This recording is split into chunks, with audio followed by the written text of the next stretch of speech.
Welcome to this explainer.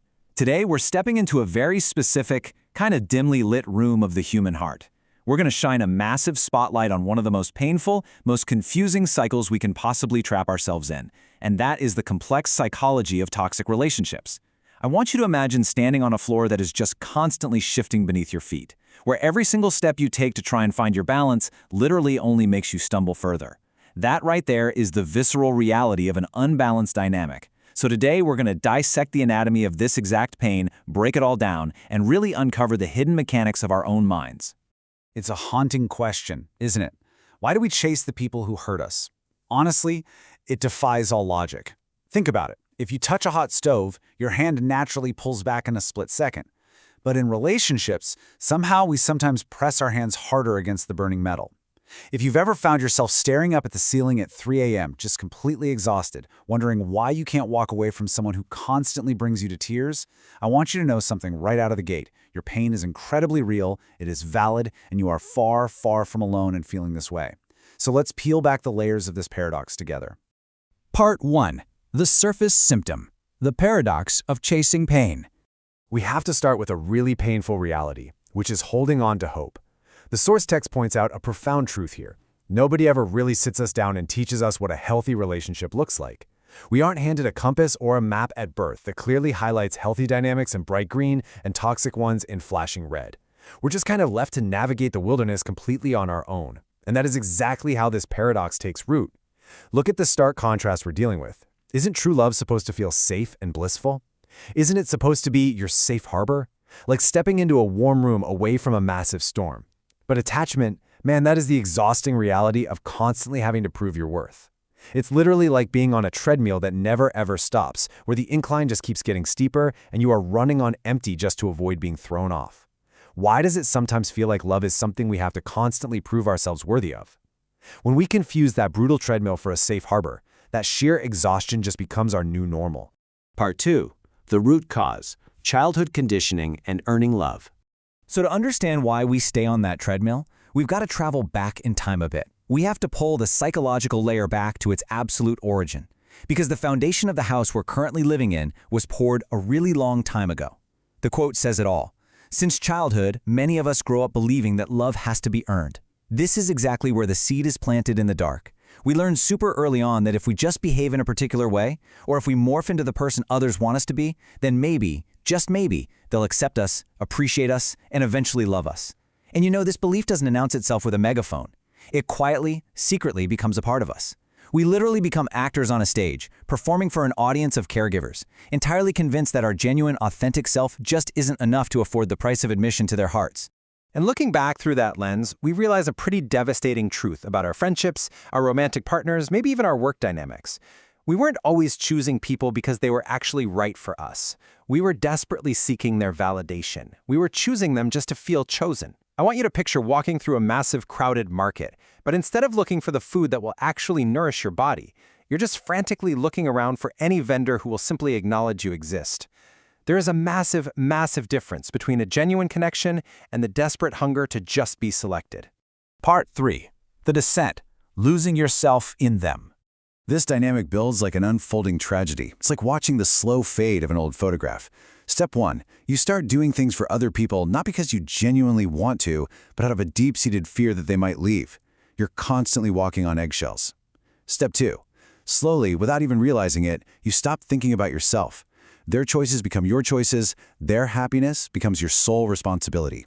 Step 3. Your entire universe shifts its gravity. You are now fully orbiting someone else's sun. And finally, Step 4. The inevitable conclusion. In the agonizing process of keeping them happy, you completely erase yourself. You literally become a ghost in your own life.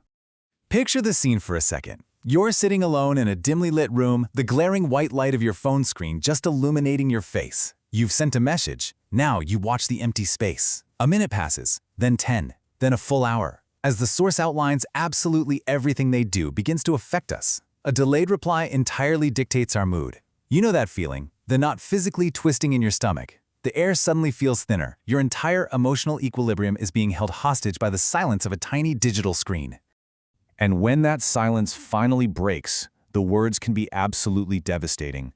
One harsh sentence stays with us for days, maybe even years.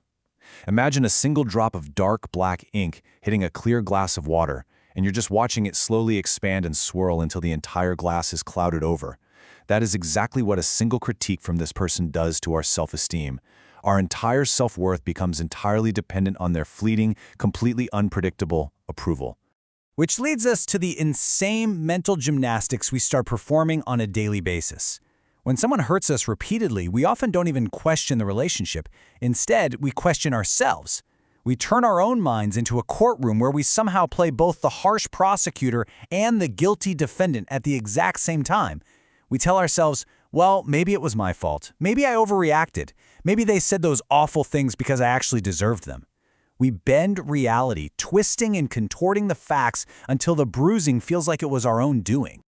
And this right here is where the silent chase begins. Because chasing isn't always running down a street after someone, right? Often it is a daily montage of quiet suffering. Cut to the endless overthinking at your desk, staring blankly at a spreadsheet. Cut to waiting by the window, just hoping they'll show up. Cut to changing the way you dress or the way you speak. Cut to throwing away a massive career opportunity because you're terrified the distance will make them leave you.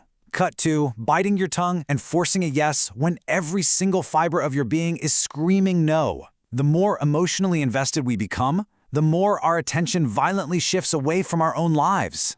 Part 4. The core truth. Attachment masquerading as love. Okay, we are now peeling back the final, deepest layer of the onion. And if you take absolutely anything away from this explainer, let it be this.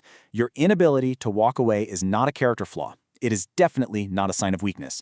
It all comes down to emotional attachment. When someone becomes emotionally important to us, losing them creates an agonizing psychological pain. So, to prevent that pain, our survival instinct goes into overdrive. The mind acts exactly like a drowning person frantically grabbing onto a life preserver, even if that preserver happens to be made of solid lead. Your mind naturally starts believing that if you just conform, if you just try a little bit harder, you can keep them in your life. Sacrificing your boundaries isn't weakness, it is a highly functioning, albeit totally devastating survival mechanism of an attached mind just desperately trying to prevent a catastrophic loss. Let this quote really echo in your mind for a second. I don't think people intentionally choose pain, I think they choose attachment. What an absolute psychological twist that is. You aren't a masochist. You aren't out there actively seeking suffering.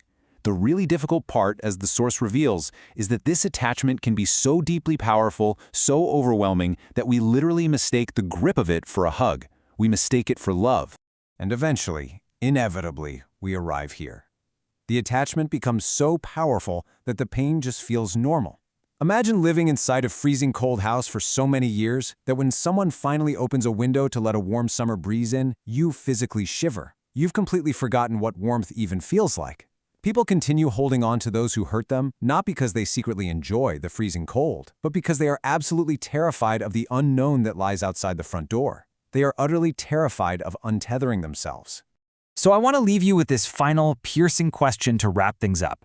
Take a real, honest look at your own life. Look at the relationships that seem to just drain the color right out of your world. Are you holding on out of love, or are you holding on out of the fear of letting go? Recognizing the difference between those two things is the very first step toward finding your way back to yourself. Write this question down and really truly sit with it today. Thank you so much for joining me for this explainer. I'll catch you in the next